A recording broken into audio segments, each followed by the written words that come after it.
Hello and welcome to Hire Automation, a podcast brought to you by Hai Robotics, where we explore future-ready solutions for your inventory, fulfillment, and warehouse operations. I'm your host, Michelle Dawn Mooney, and today we're talking about smart, cost-effective, automated solutions to help businesses unlock the full potential of their existing fully operational warehouses. If you're looking for ways to boost warehouse efficiency without the hassle of expanding or maybe even relocating, this episode is for you. And I have three great guests for today's show. Garrick Fiala is Senior Director of Business Development and Strategic Partnerships at Honeywell. Ricardo Ugas is Product Manager for ASRS and Robotics at Honeywell. And Will McInnis is Technical Sales Executive at Hai Robotics USA. Thank you all for being with me today. Pleasure as always. Appreciate it, Michelle. It's great. Yeah, looking forward to getting into this conversation. Will, we've done a few of these. Ricardo and Garrick, excited to talk about the topic at hand. So warehouse automation is a very hot topic, especially as businesses face labor shortages. Then we have rising operational costs. So what do you see as the main challenges that warehouses are facing today? Thank you. By speaking with customers and conducting some research, we have essentially found four key challenges that customers are facing in the warehouse space. Number one being rising costs of the warehouse space. So they're at an all-time high at around $9.59 per square footage. This is about 25% higher than they were about 5 years ago. Secondly, is a significant turnover rate. So with below industry average levels of employee retention, we're seeing about over 55% of employees leave within a year or less than a year. Third is an increased demand for efficiency and better utilization of the workforce, since there are existing motion waste within the ASRS manual picking. Over 55% of pickers and packers spend their time walking across aisles. And then finally, with an aging workforce, we're also seeing a need to reduce labor costs and increase operational efficiency. And we essentially do that by transforming the operation for what I like to say is turning people from working with their backs to working with their heads instead. Yeah, that's really interesting, Ricardo. And I think you hit on the most important topics out there. I just would maybe just return back to the labor one just real quick, because I think that's such a multifaceted set of issues there with, as you mentioned, in certain cases, it's the aging labor force and, a certain pool of expertise that businesses may be facing with knowledge that will be walking out the door. And a newer generation, not yet skilled or having the experience to take over certain more complex operations. In some cases, it's just being able to find, to recruit, to retain the right labor resources, especially for some of the work and type of work that is required to be done in these centers. And I think that's really where that, combined with higher increased labor costs, as we've been seeing over the prior years, those are some of the real challenges that customers are facing. It's driving a lot of their thinking around what can they do to shift labor to capital and drive automation into their business and provide more predictability. Maybe the second thing I'd call out, on top of that, is capital constraints. I think mostly in the last couple of years, we've seen more and more companies asking their teams to come up with ways to squeeze more productivity out of their existing facilities. And so looking at these brownfield sites, these already existing operations, in many cases, business critical operations, how do you bring automation into those operations without disrupting your current operations? And how do you get more out of your existing assets and your existing investments? So that's another set of challenges I think customers are facing out there today. And Garrick, I think, Garrick and Ricardo, you both talked about labor, and, it's not an easy thing to keep good labor, to get good labor, but let's switch things over and talk about the actual spaces that we're dealing with. Companies are looking to grow or optimize their fulfillment operations, and they're faced with some tough decisions. Should they relocate to a bigger facility, or can they improve the utilization of their current space? We've seen costs of everything going up, but especially cost per square foot. it's at an all-time high. So what solutions should they be considering, Will? Yeah, Michelle, a couple options for existing customers when they're looking to optimize their space. The first is keeping things manual. So you don't necessarily have to introduce automation. Obviously, it'd be our personal preference. But adding something like a pick module into a site, if you have the available clear height necessary, is a way that you can at least continue to get that density within the facility before going to an automated solution. There are obviously some drawbacks, though, to a pick module. And to anyone unfamiliar, this is essentially stacking up manual pick locations in a larger, kind of more robust infrastructure where you're adding conveyance that are taking packages down to the ground floor and just increasing the amount of racking that you have in your facility. On the topic of labor and aging labor, or if you just are somebody who's not as cardiovascular inclined, like someone like myself, this is an issue because rather than traversing across a warehouse, you now have to go up and down stairs, and it doesn't really solve any of the issues that you have in terms of a picker efficiency standpoint. In fact, it makes it a little bit worse because now, again, operators have to go up and down stairs as opposed to just side to side to pick from racking locations. The other options are some sort of automated storage and retrieval system when you're introducing automation. This comes in a couple of different flavors. You could have a cube-based grid, a shuttle system, or you can have an autonomous case handling solution where you're bringing those packages to a operator without the need for them to walk around the facility and create a situation that is maybe not going to be as attractive to them from just an employment standpoint. If you are moving to one of these solutions, some of the options that we have on the market today can reduce storage footprint by up to 75% if you have the clear height to really take the full advantage of these technologies' capabilities. So if you have, say, for instance, a 40-foot clear height in your facility, you're currently using 6-foot racking. Now you're able to expand that up to 40 feet and really take advantage of all of the space that you've been provided in that spot. In addition to this, once you're decreasing that footprint and you're compacting all of your storage as much as possible, then maybe conversations that had come up in terms of expanding to a larger building or adding another facility and consolidating your goods there can get pushed back further down the line. So in those instances where you have an underutilized brownfield, we really see some great benefits from an ROI perspective, which my colleagues will get into a little bit later on, in terms of introducing that automation to maximize that existing space. To follow up of what Will mentioned, customers with an existing footprint do not always need to expand their warehouse space.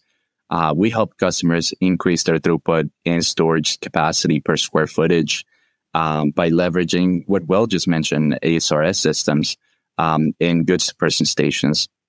So for instance, one of the benefits of an ASRS system is that customers can leverage the vertical space and increase the inventory storage density with systems that can reach upwards of 12 meters or 40 feet or sometimes even higher, and oftentimes reduces storage area footprint, like he said, by 75%.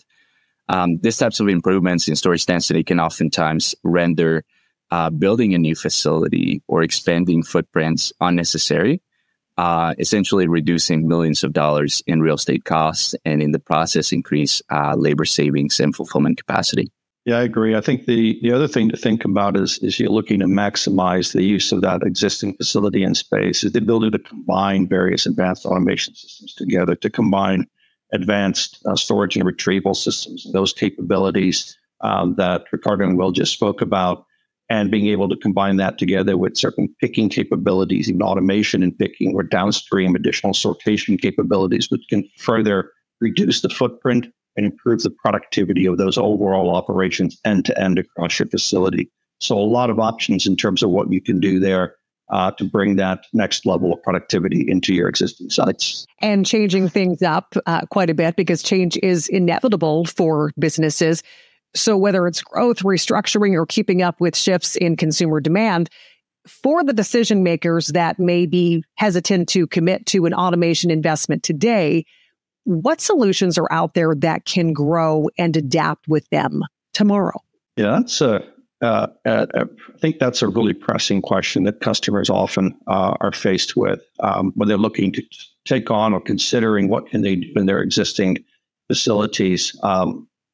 They're thinking about automation. They're exploring those ideas. And I think there's a certain hesitancy sometimes or uncertainty about where's the right place to start. How do I go about doing this, especially when you're considering a retrofit into an existing operation where the disruption to that operation has additional consequences beyond just simply bringing you technology that ultimately should get you to a better spot. So how do you do that in a way that's going to be minimizing the risk and definitely improving your long-term return on investment? So I think some of the things that customers are looking at in there is one, how can I have a system that I could bring in that's maybe more modular in nature? A lot of the traditional and historical material handling type systems that have been used out there are these larger bolt-down, big infrastructure type of systems. I think customer mindsets are shifting and looking at, while that may be appropriate in certain cases and really you need to do that, there are others, and many of those, which really a more modular system that you can bring in and implement, configure, and scale as your business requires is something that really allows you to de-risk your implementation, that allows you to time the benefits to your business better, to the outlay and the investments that you are making. So I think having a system like the high density storage systems and the ASRS capabilities, such as we're speaking about here today, is one of those types of capabilities where you can switch from some of the traditional ASRS systems into some of the more advanced and more flexible modular systems that can really make a difference in the way that your investment and your ROI picture is going to look into your business. Yeah, completely agreed with everything that Garrick brought up, and he made some fantastic points. To expand on that a little bit, when customers are considering this sort of automation, they're also considering the potentially massive upfront costs that comes with some of these implementations.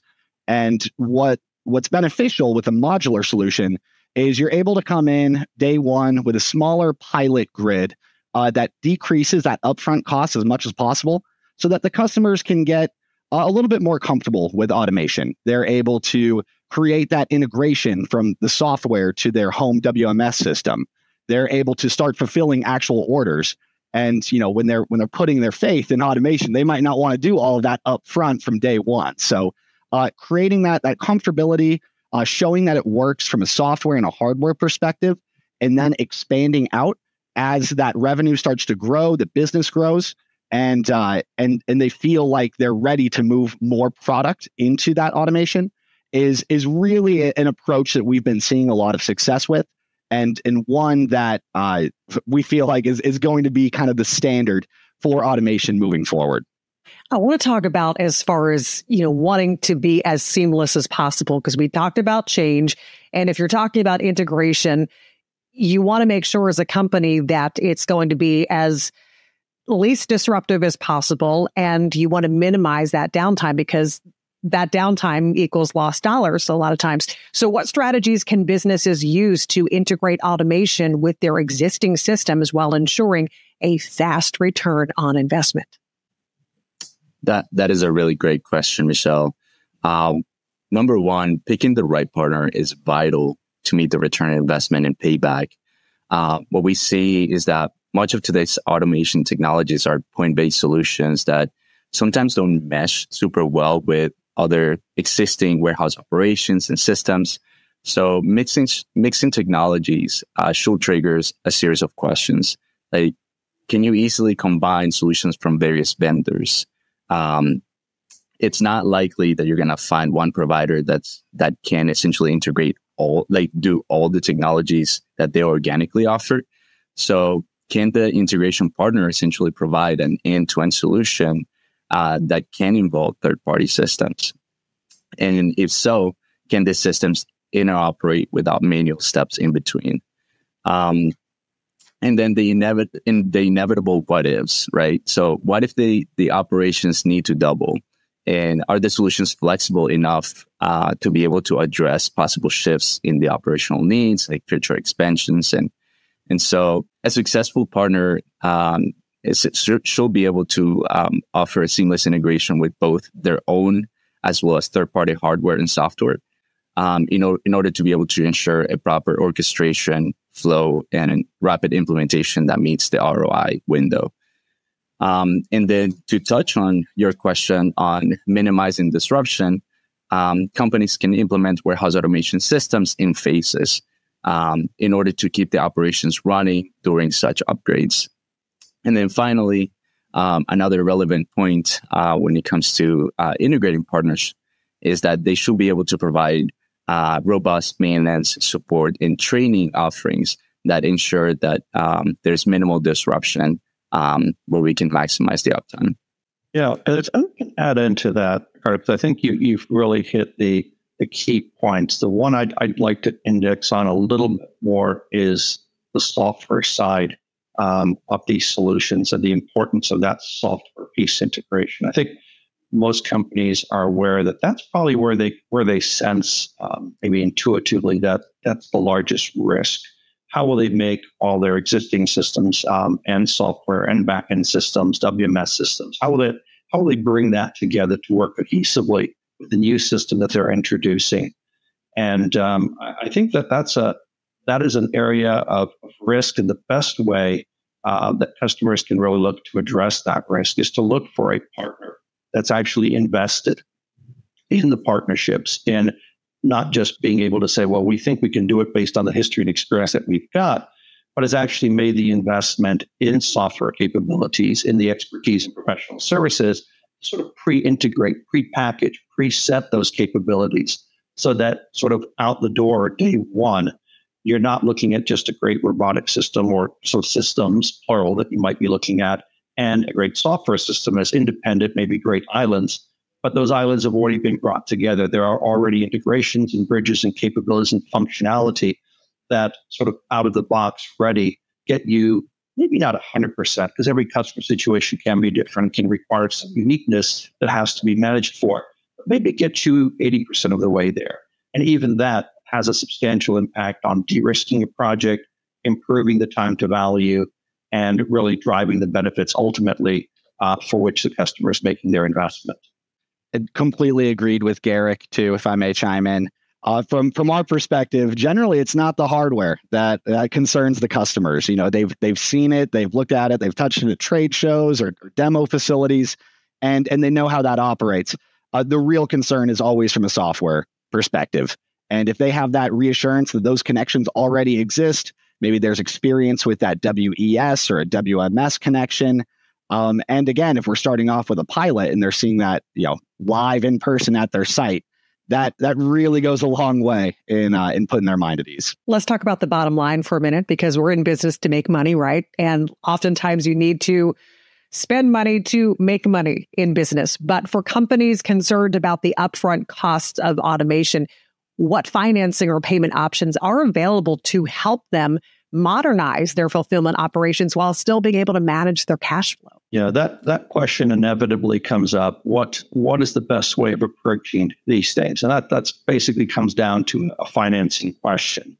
What is the best way to allocate capital to fund the investment in automation that you need to make? I think the thing I would preface before getting into the options is really keep in mind that flexibility is an important factor which will impact the equation of your return on investment and how you may want to think about the investments that you make. The modularity that we talked about, the flexibility, the ability to scale as your business needs evolve, that can dramatically impact the investments you need to make, when you need to make it, how you need to make it, and maybe even the right way to finance any of that. So flexibility is a key factor to keep in mind and may very well alter the decision that you make from what you would typically do or have done historically for more traditional automation systems. The next thing is time to value. Time to value, what we're finding with these advanced automation systems, these various robotic solutions that we are implementing today as Honeywell, the time between go and getting the benefits for which the customer has made that decision can reduce from a year, 2 year, down to 6, 7 months, start to finish. And I think that really accelerates that entire process of delivering value to the customer very quickly when coupled with the flexibility and also the economic options for how you fund that, and flexibility in that area can really help to drive the return on investment and make automation accessible to companies maybe sooner and easier than they were initially contemplating. So when looking at the different options, we have the CapEx options, capital expense. So you can go out there and do the traditional purchase of the full system and have a full system implemented for you, and you bear essentially that cost of funding that system in an outright purchase. And that would be kind of the default option, the one that I think historically has been most prevalent in this space, and particularly with these large bolt-in type of systems that have been out there. There's also a shift more towards an operating expense type approach in the industry. And that takes various flavors from leasing type of options to robots as a service or RaaS type options. And we see an increasing interest in that area. In the different applications, you might say that it's become well established. In some, it's up and coming. But customers are often looking at how these advanced robotic systems, with a lot of software, a lot of sensors and vision systems and AI systems, all these new technologies coming together, how can they more flexibly bring that system in with financing and with other options so that they can use the benefit of the systems today, grow and scale out their business needs, but also be in a position to maybe update or replace, go to the next version, go to the next iteration of those technologies, maybe in 4 years or 5 years' time, and be in a position to do that effectively, to again get the best use out of what the capabilities will be at that point in time. So thinking about some of those options is important, and we as Honeywell are able to help deliver those kind of funding options for our customers.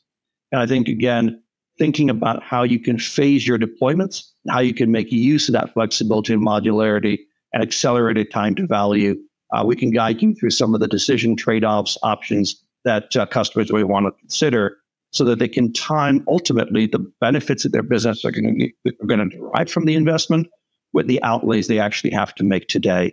And that's really where we partner with our customers as Honeywell to help them make good decisions to drive better outcomes for their business. Yeah, and I would just add to that, Garrick, it's been an absolute pleasure from our perspective, having the option to partner with someone like Honeywell, so that those sort of robots as a service models actually become available to our customers.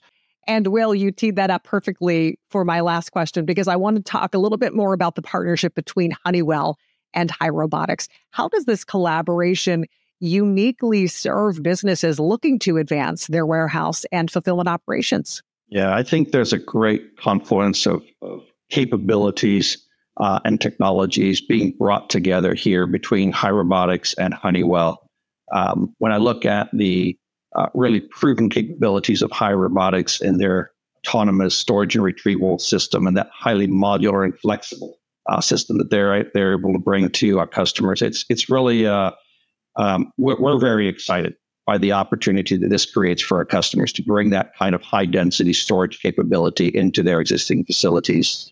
And we as Honeywell, we bring into that the experience and expertise we have from decades and decades and decades of just operating these kinds of facilities, in many cases operating it for our customers, solutioning for what those systems should look like, simulating and iterating on simulations to continuously look, how do we continue to improve the operations of our existing customer facilities? And also, how do we bring together everything that exists within the site, whether it's the more traditional conveyor systems, whether it's the AMR systems, whether it's picking systems, or the high-density storage systems. How do you bring all that together to really drive the outcome for which the customer is making the investment? So I think that our extensive footprint and distribution centers and that wealth of expertise and insight that we've gotten from how best to evolve those existing customer sites to minimize disruption to the existing operations and deliver that next level of improvement is really something that drives value and a combined value from the Hai Robotics and Honeywell partnership. So I think bringing those kind of expertise together is going to unlock more value for our customers. Would also like to emphasize the software side that we've mentioned before in the conversation. Our capabilities around things like Momentum West and Honeywell, our warehouse execution system, the ability to orchestrate both people and machines and the advanced automation technology like we're speaking about here today, and optimize that end-to-end flow of material to deliver that outcome for our customers is something that brings the expertise and execution capabilities of Honeywell and Hai Robotics together in a way that unlocks value for our customers. And also the ability of Honeywell to bring its large and capable service and support organization to bear to support, scale, and be there over the full life cycle of the solution to assure that our customers continue year on year to drive the benefits of that solution. I think that's something that brings confidence and gives our customers the partnership that they need to execute and bring automation into their business successfully. So we're very proud to be partnering with Hai Robotics, and we look forward to a lot of success with our customers and helping them evolve their sites for a better tomorrow. Couldn't agree more. And I think Garrick really eloquently stated everything in terms of why this partnership is so necessary. But to highlight just one piece, from Hai Robotics' perspective, we're just one piece of the puzzle in terms of creating a great end-to-end workflow for our customers. So having Honeywell there with their state-of-the-art WES to tie all these systems together, their knowledge of other robotics partners, the conveyance to link everything together, and just the relationships that we have over with the team there has been incredibly beneficial for Hai, and we're incredibly excited to continue the partnership and the opportunities we have moving forward. So as we're wrapping up here, any final thoughts, or if people have some questions, maybe they want some more resources about what we're talking about today, where can they go? Yeah, Michelle. So we do have a series of resources available. One of them recently is a joint paper that we did with Hai Robotics on how to squeeze additional efficiency for customers that have a warehouse. And additionally, there's a link with Contact Us. So feel free to reach out and we can have a consultation where we can discuss customers' specific needs. Perfect. Garrick Fiala, Senior Director of Business Development and Strategic Partnerships at Honeywell. Ricardo Ugas, Product Manager for ASRS and Robotics at Honeywell. And Will McInnis, Technical Sales Executive at Hai Robotics USA. Thank you all for joining me. Exciting things happening with this partnership, and loved having you all share some key points that hopefully will help some businesses out there. So appreciate your time today. Thanks again, Michelle. Well, thank you. Thank you for having us. Appreciate it. And I want to thank you all for tuning in and listening to Hire Automation, a podcast brought to you by Hai Robotics. And of course, you can visit hairobotics.com for more information there. I'm your host, Michelle Dawn Mooney. Thanks again for joining us. We hope to connect with you on another podcast soon.